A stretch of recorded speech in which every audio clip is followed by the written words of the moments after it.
Magandang araw mga kaibigan. Bigyan natin ng reaction opinion itong video posted by Kapuso mo Jessica Soho. Napakagandang pagtatanong ni veteran journalist Soho kay Congressman Luistro. Nasaan ang hustisya? Makikita dito sa mukha ni Congressman Luistro na i-stress na siya sa mga maanghang, mabibigat na tanong ni Ma'am Jessica Soho. Pakinggan natin. Pero si Erap natanggal, wala namang kinaso sa kanya. Si Corona natanggal, wala rin namang ikinaso sa kanya. Yung ibang mga na-impeach, nag-resign. So where is justice there? Bakit hindi na lang sa korte i-file lahat yan? And that is why hindi lang siguro yung impeachment mechanism ang kailangan nating tingnan. Perhaps even the office of the Ombudsman needs to be prompt in addressing the impeached or convicted public official if there are criminal cases that needs to be filed. Paano ko magre-resign si Vice President Duterte? Well, this is just my personal opinion, Jessica. No? There are two penalties mentioned in the Constitution. That is removal and, it uses and, it does not use or, and perpetual disqualification from holding any public office. No? So sa akin lang, if the Vice President will resign, it will render moot the penalty of removal. But the trial must continue, the presentation of evidence must continue to give opportunity to the senator judges to decide whether or not the penalty of perpetual disqualification from public office will be imposed as well. Sasabihin na naman po ng mga supporter niya, tignan nyo na, kaya talaga nag-impeachment kasi ayaw nilang patakbuhin si Sara Duterte sa 2028.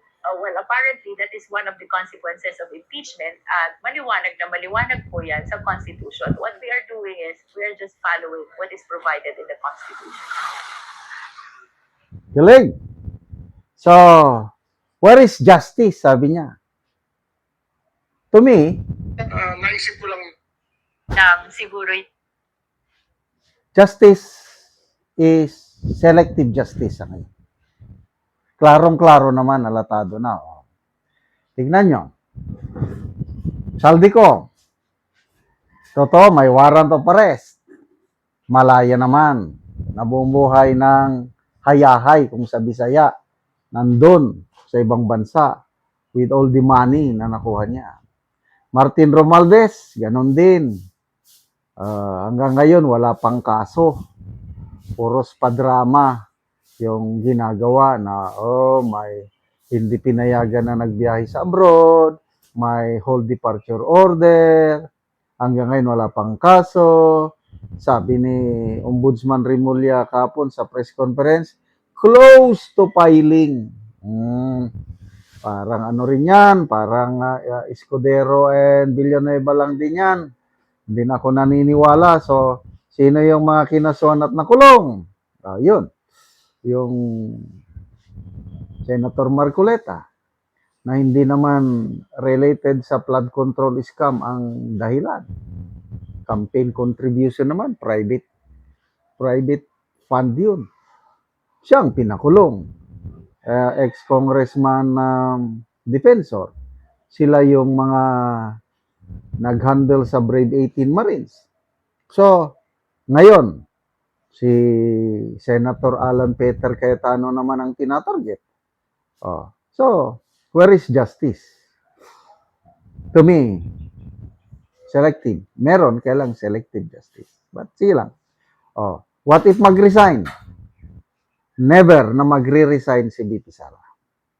Palaban yan. Hindi siya kapit tuko. Kung ginusto niyang magpresidente noong 2022 pa sana Kaya lang ngayon lang niya na-realize na may calling, may tawag ang Panginoon sa kanya. Kaya, lalaban siya. So, hindi siya magre-resign. Bakit? Mananalo siya sa impeachment.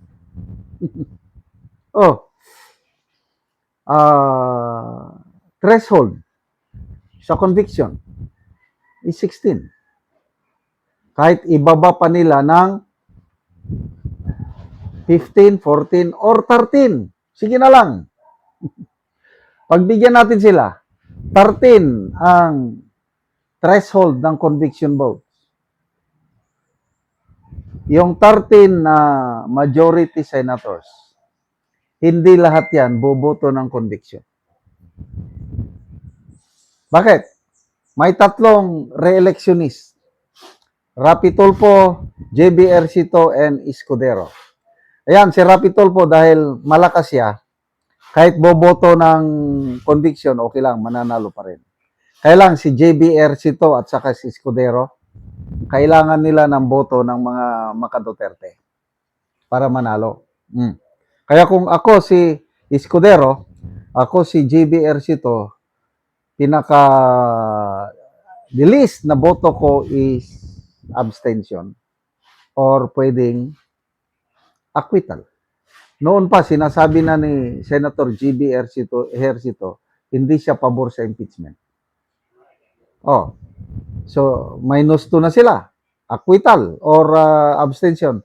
Pangatlo, si Senator Juan Miguel Zubiri. Taga Bukidnon yan.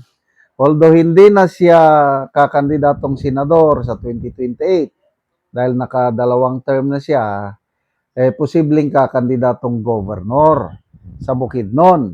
Ano ang Bukidnon? Siya mismo ang nagsabi, 99% Duterte country ang Bukidnon. So kung ako si Senator Zubiri, may plano akong tatakbong gobernador, bakit ako boboto ng conviction?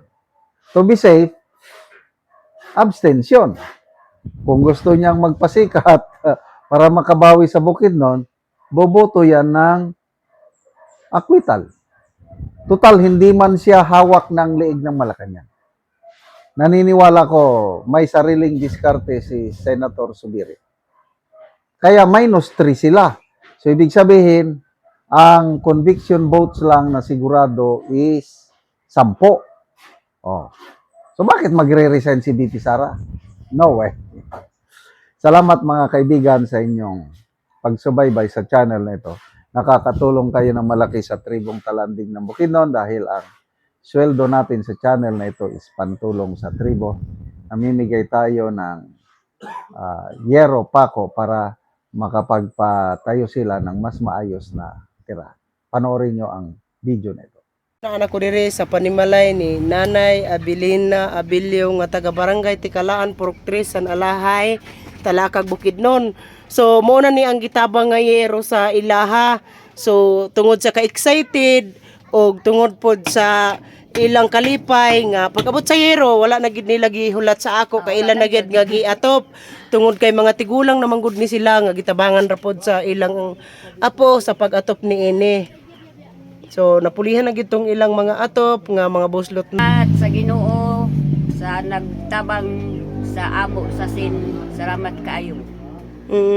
Ipadayon ang among ipadayon ang kaluoy nila sa amo. Oo, so tungod na sa ka-excited og tungod sa kalipay nga niabot sa inyo nga natabangan mo og yero. So diretso na gid ninyo giatop, wala na mo nga nagulat. Wala na gyud iulat. Oo, so pag-abot na mo, human na gyud kay pag-atop. gitabangan ka sa imong apo. Ginoo. Oo. Apo. Oo, gitabangan kanila sa pag-atop kay wala na mo kakayahan ni tatay. Wala na gyud. Oo, so pila na gani imong edad nanay? 67. 67. So pila ka buok na imong edad? O imong anak? 5. 5 imong anak. Oo, so Una akong bana. sa una sa nimong bana. Oo, so wala na kay estudyante nanay. Naa. Isa. Unsa na grade? Grade 3. Grade 3. So, unsa imong trabaho nanay nga kukuhaan ninyo sa inyong konsumo? Bisan unsa magmuso. Makamuso pagyapon ka nanay. Oo. Nagmuso magani ko ganiha. So pila imong adlaw nanay? 150 raman. 150. Ang kutob sa udto. So igo lang gyud makapalit og Oo. bugas. Wala na i-budget na Wala nay na para budget sa Sudan. Oo. Wala na budget sa kuan. So pila na to ka tuig nanay ang imong atop nga gipulihan na aning yero? Aray ta katuig. 30 na to ka tuig. Kadto diya sa ubos. Kapi na 30. So dito na gid ninyo nanay gitanggal ang inyong atop nga mga buslot na kay gipulihan ninyo sa yero nga gitabang. Mao. Kay gaagpas man mi nga dili mi ulanan abi nimo. Amat sa Ginoo basta ang nagtabang sa mua. Salamat kaayo. Salamat kayo sa tanan.